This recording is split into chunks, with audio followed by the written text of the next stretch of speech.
sayaw,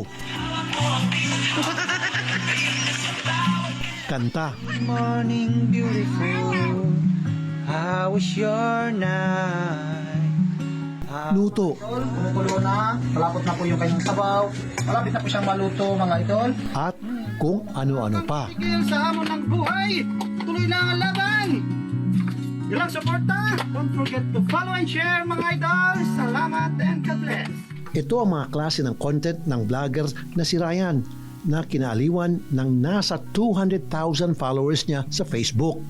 Sa video na ito, kitang diferensya sa kanyang mga mata.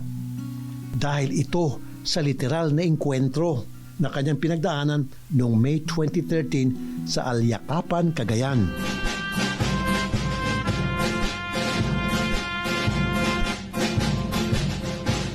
Bigla na lang pong may sumabog na improvised explosive device doon po sa daan at nahit po yung aming sasakyan. Nung wala na po kong paningin, nag-sink in agad dito sa isip ko na ambos na ito. Parang sumaklob na sa akin ng mundo.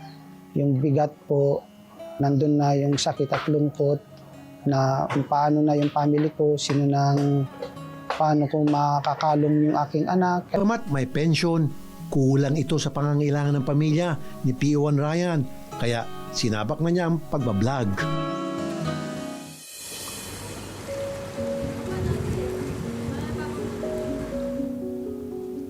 Naipasyal at napaispa na ng aming team ang kanyang pamilya. Ngayon, hetong aking ultimate tulong sa kanya. Ang aking pong taus-pusong pasasalamat sa inyo pong serbisyo at sa bayan, lalo pa po yung inyong katapangan, pagsisilbi while kayo po nasa active duty sa Special Action Force ng PNP. Mabuhay po kayo, Sir Ryan.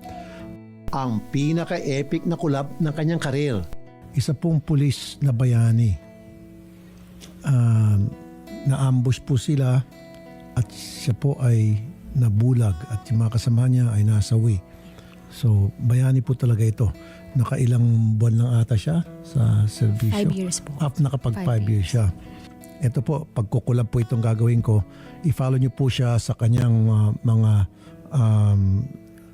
social media account, particular na sa YouTube. Ayan na po. Paabutin natin ng milyones. Ryan Page, ayan po. Pero kasabay ng collab na ito, nalaman kong may iniinda ring sakit ang misis ni Ryan. Agad-agad, pinuntahan sila mismo sa bahay ng aming team para magpaabot ng tulong. Sir, magbibigay ako sa iyo ng 100,000 pesos ngayon din.